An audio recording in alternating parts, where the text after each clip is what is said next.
I'm not looking forward to when they start hitting that dating scene, but you're right around there. So what kind of advice, or how do you kind of handle it with the kids as they become old enough to start dating? Well, the cliche is, when the boyfriend shows up, I'm going to open the door holding a shotgun, no guy's good enough for my daughter. And that's funny. And we make jokes like that all the time, but any dad will, I'm sure, agree. Look, your daughter is going to get married someday. Okay. It's going to happen. And you want that because, obviously you want your daughter to have children. You want your daughter to have a successful family. So I believe that the best approach is to go, I want my daughter to have a fantastic marriage. I want her to marry a great guy. I don't want to scare off any guy that wants to date my daughter. I want to get to know him. I want to encourage him. I want to show him what loving my daughter looks like. I want to show him what good parenting and good husbandry looks like. So, look, if I meet some dude and he's got like a weak handshake and he won't look me in the eye and he's clearly just, not right. Well, I'm going to have a conversation. I'm going to be part of that, but I'm not going to do this whole business of like, no one's good enough for my daughter. And I hate I hate even the thought of her dating. I'm so desperate for her to marry well. I so desperately want to avoid that moment where she comes to our house and says, he left, or we can't get along, or whatever it is, that I want to pour into whatever guy that my daughter wants to date, because I want to make sure that they are in a healthy marriage like my wife and I are, and like our parents were. So I'm very much a believer in engaging in that process as opposed to trying to avoid it. What's doing, everybody? I'm Alec Leese. Thank you for watching First Class Fatherhood. Today's guest on the podcast is Dallas Jenkins. Dallas is the creator, writer, and director of The Chosen, which is the largest crowd-funded series in history. It's also free to watch for everybody. It is the story of Jesus Christ from the perspective of those who knew him. They have a Christmas special that is out in theaters right now. I'm really honored to have him on the podcast today, so get down there, smack the subscribe button, tap the like, and let's jump into it right now with Dallas Jenkins on First Class Fatherhood.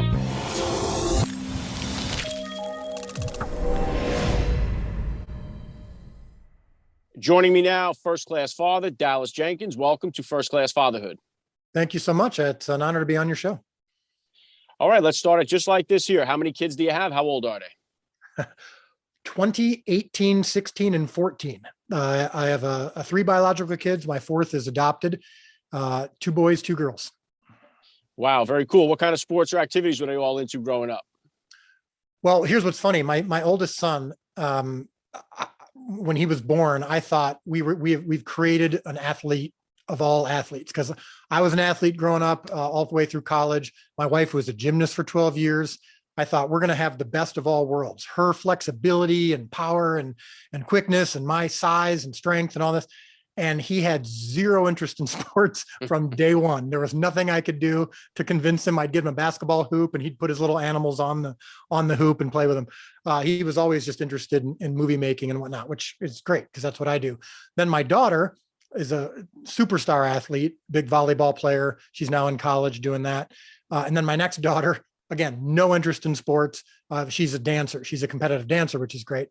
And then I adopted a son from Thailand, of all places, and he's obsessed with sports. So he does them all: football, basketball, soccer, the whole 9 yards. I had to go to Thailand to get a boy who loves sports. So, but it's been great for them all to have various interests. But yeah, only two of my 4 are big sports fans. Very cool. Dallas, if you could, just for my listeners here, just take a minute here for a simple capsule form. Hit us with a little bit about your background and what you do. Yeah. So my dad is Jerry Jenkins. He's the author of the Left Behind books, which came out literally about 25 years ago, ended up selling over 60 million copies, one of the biggest book series in the history of humans.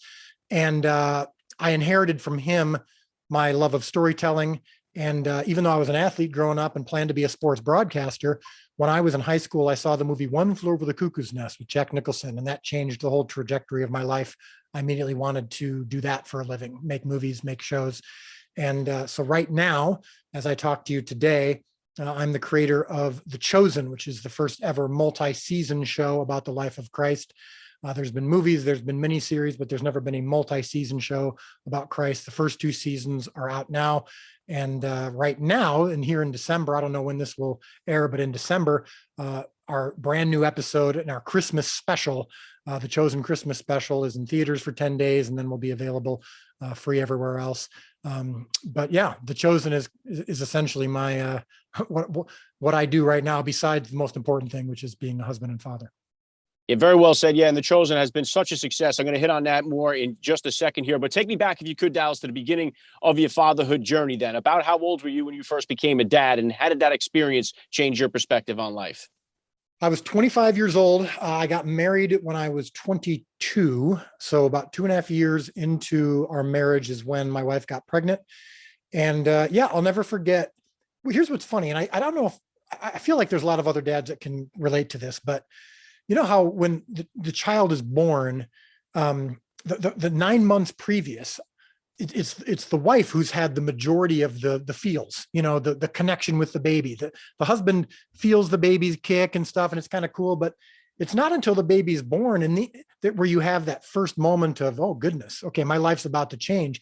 And then even at that point, there's like 6 or 7 months where there's not a whole lot you can contribute other than giving your wife a sleep break, and occasionally feeding with a bottle. But it's when the child, and I experienced this when my son got to be about 9 or 10 months old, started talking for the first time, and then eventually started walking, where I felt like my contribution was more realized.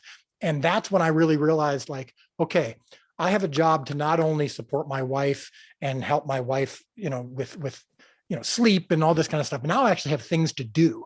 And I have responsibilities that I think only I can provide.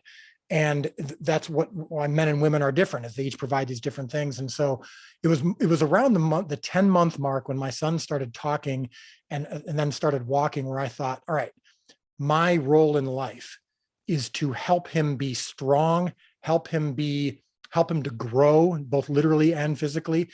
And that's going to be the responsibility of my life forever. Even when my son becomes an adult, my son's 20 now, he's in college, I still feel this obligation to take the extra 25 years of experience that I have in my life and hopefully help guide him, so that when he gets to my age, he's learned maybe some lessons that I learned before, that hopefully he doesn't have to learn them in the same way that I do. So that was when I think I realized, like, I'm not my own. I have my mistakes are going to be his unless I get this right.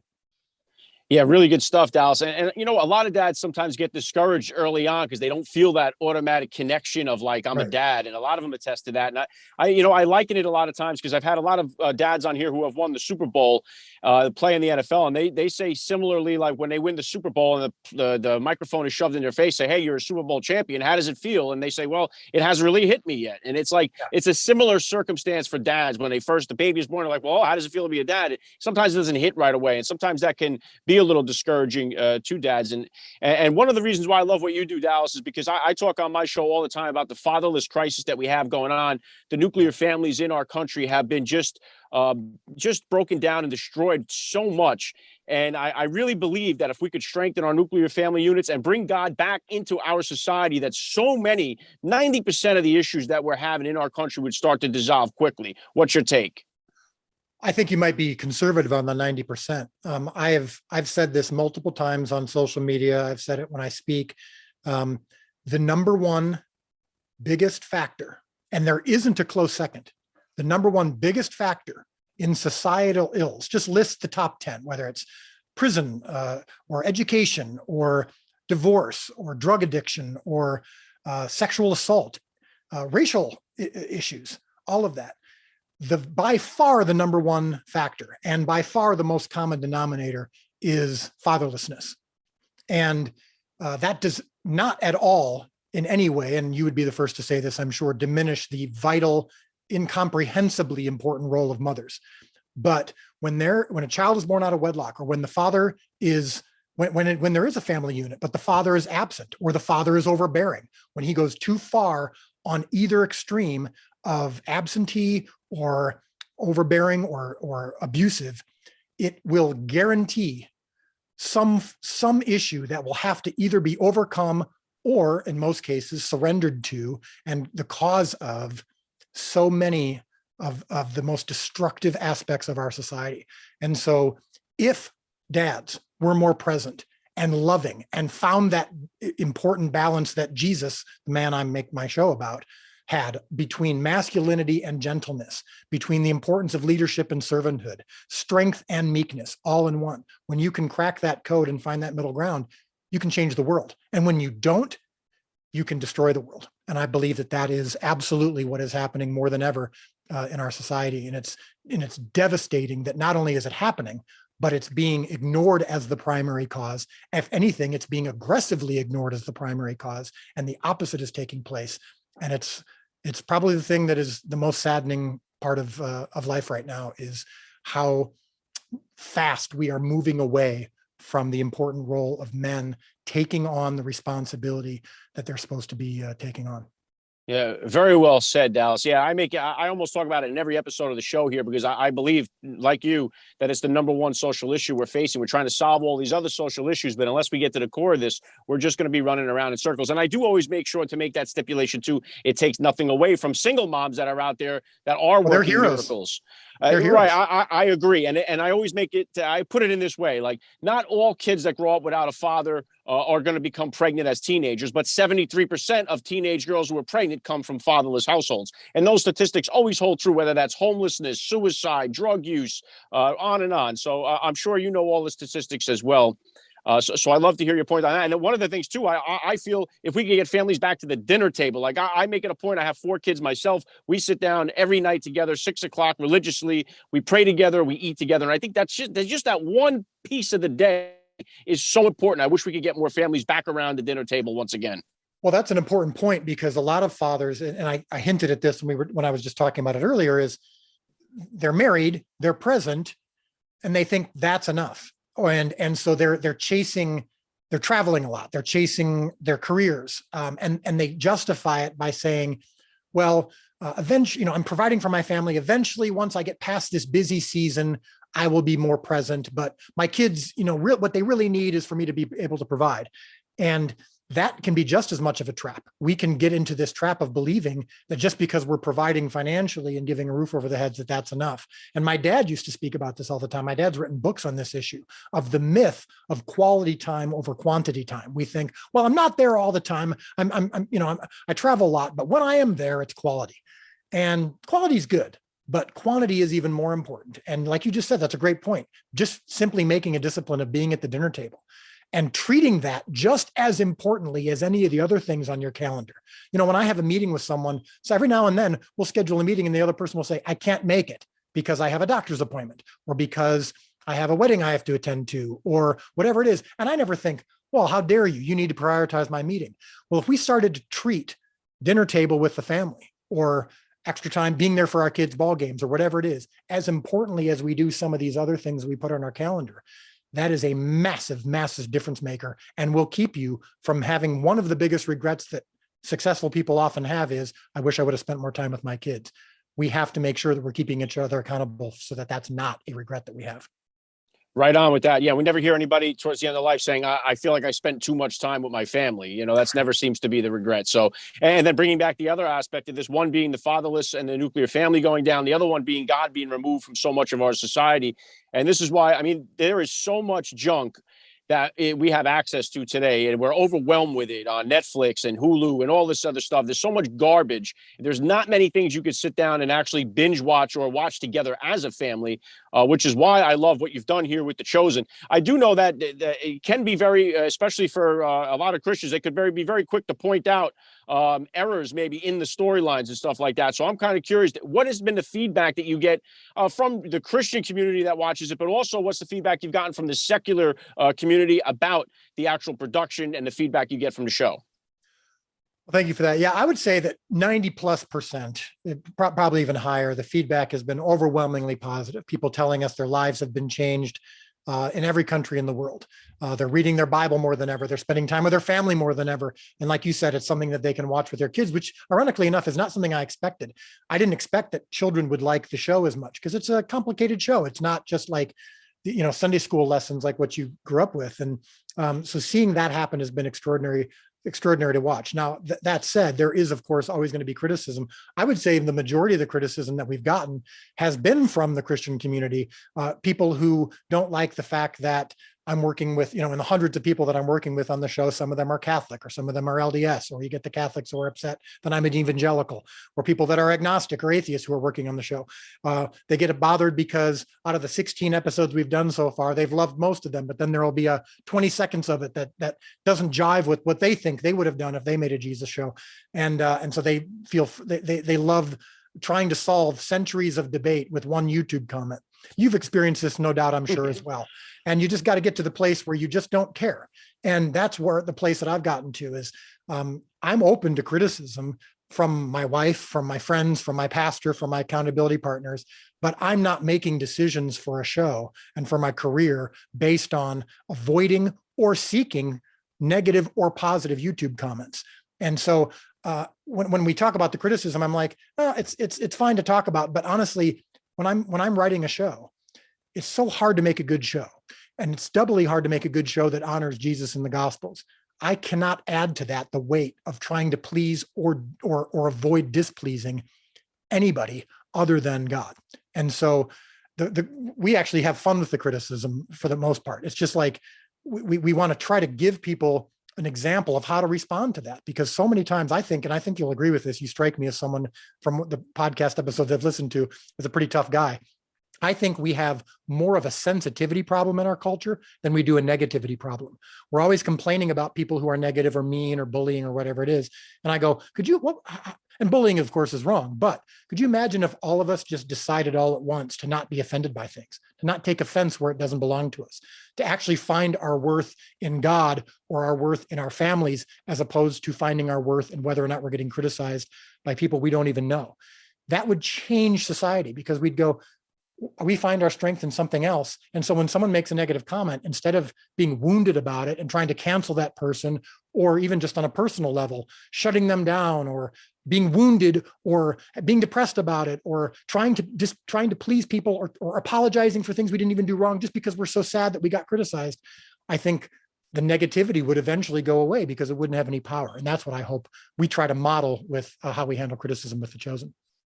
Yeah, and you're right. I see it too, and it's one of the downfalls or pitfalls of the social media being out there. It's important in order to promote or have people get access to your content, but on the flip side of that, people do take it as a way for them to voice this opinion and really just throw mud at so many people on there. But I love what you're doing.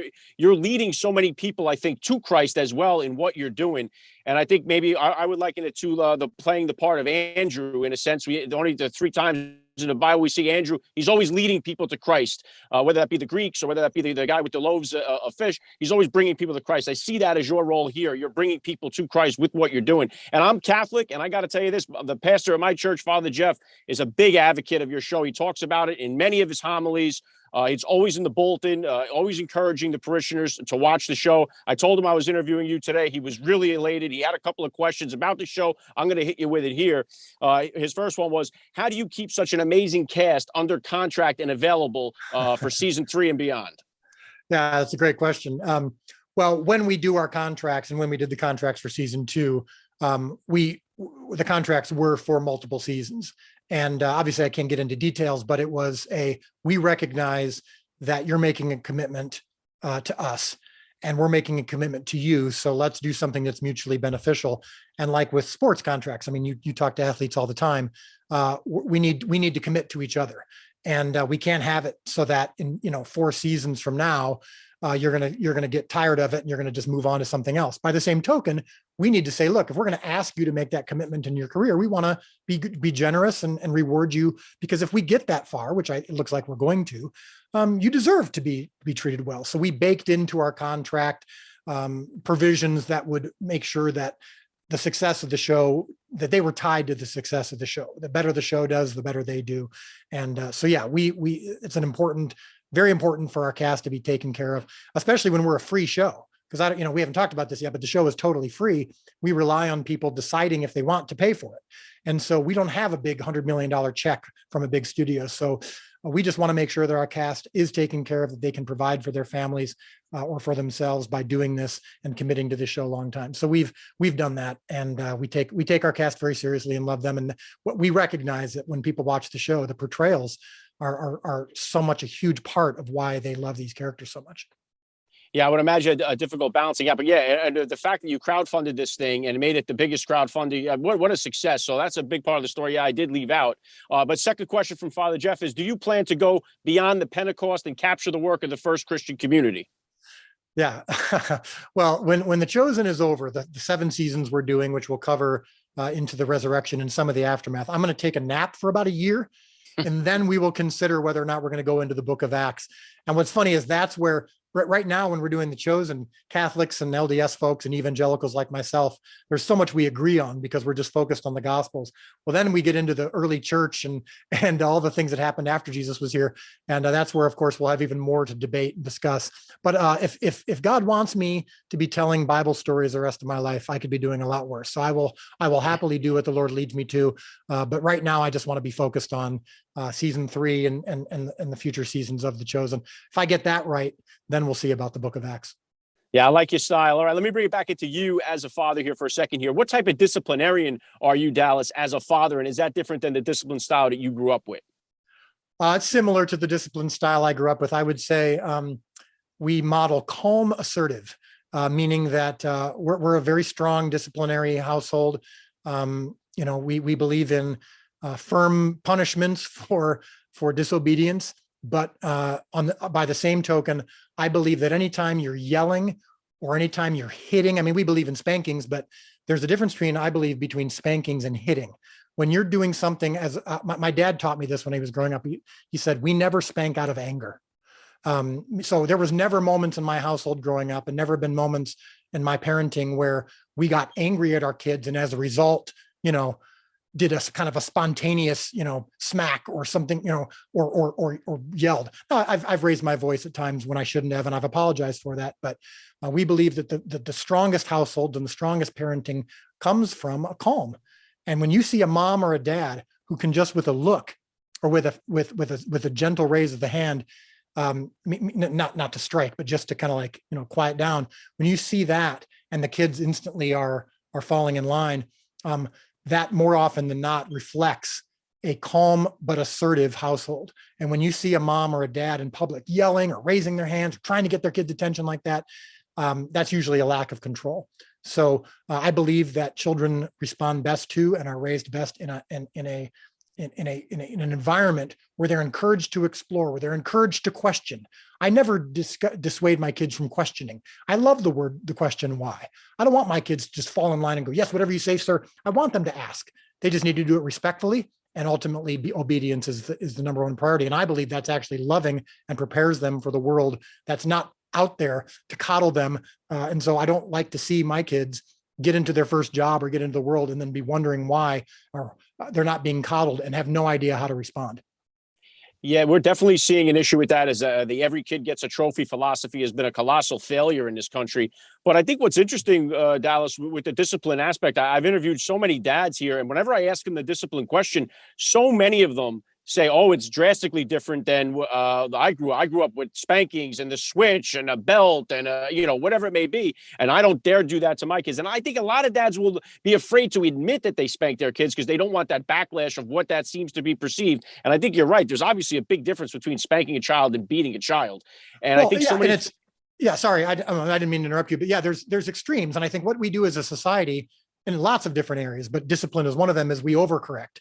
And so we say, and I think this is true of parents who are strong disciplinarians too. Sometimes we say, all right, these kids are being too coddled. I'm going to rule with an iron fist. Or my dad, hit me with a belt, so I'm never going to spank. And I'm like, there is a middle ground here, guys. I mean, there is some nuance. And my parents, I believe, 98% of the time found that beautiful nuance. And I both my wife and I are honored to follow in my parents' footsteps. But anyway, I'm sorry. I didn't mean to cut you off. No, I agree. And it's a good point. And I think it goes back to that. One of the problems with not having a father in the home is that discipline portion of it, is because, I was a kid who grew up, wait till your father gets home. And that was enough.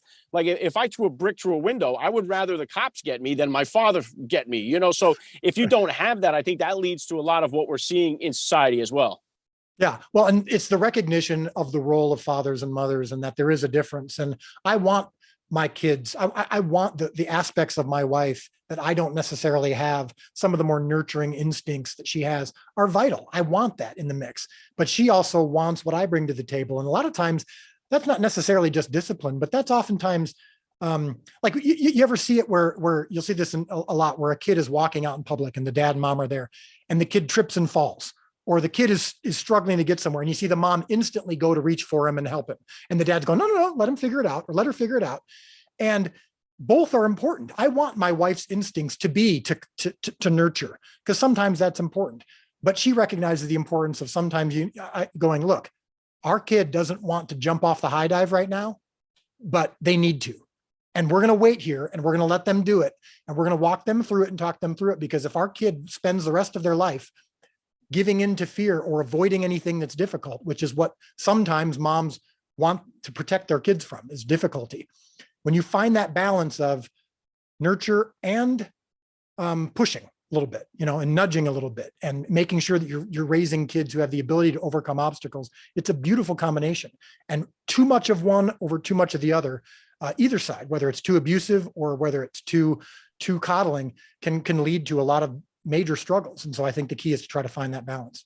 Yeah, the balance is the key. And I have 4 kids like you do, and each one of them requires a different discipline. I have one kid, you could spank them all day long. It ain't going to really make a difference. Another one, you could threaten to spank, and it's enough to keep them in line. So I always recommend, especially to parents, is the 5 Love Languages, a book by Chapman. Yeah. And a lot of people recommend it for husband and wife, but it's also really good to do with your teenagers, because it gives you that insight into how they give and receive love. So I think it's important, because they all do it differently.